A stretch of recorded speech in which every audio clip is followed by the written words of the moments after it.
Police आयुक्त मिलिंद भानंबे यांनी Saint मेरी येथील पोलिंग बूथवर पाहणी दौरा हा केलेला आहे। या ठिकाणी सर्वत्र फिरून त्यांनी पाहणी केलेली आहे।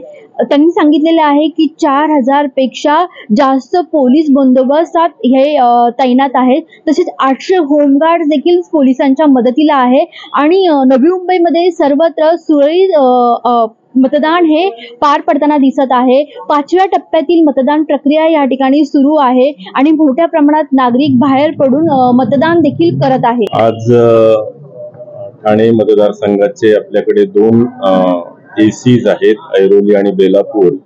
या ठिकाणी जवळजवळ 850-850 पोलिंग बूथ्स आहेत।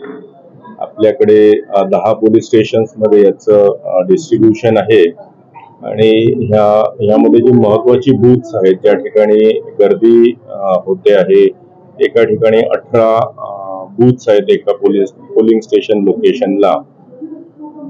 काही स्लम्स मध्ये काही बूथ्स आहेत, अडीअडचणीच्या ठिकाणी आहेत, तर त्या ठिकाणी आज सर्वच भेटी दिलेल्या आहेत आणि बंदोबस्त चोख असल्याबद्दलची खात्री केलेली आहे। सर, कुठे काय मतदान केंद्रात बिघाड वगैरे असे काही घटना नाही?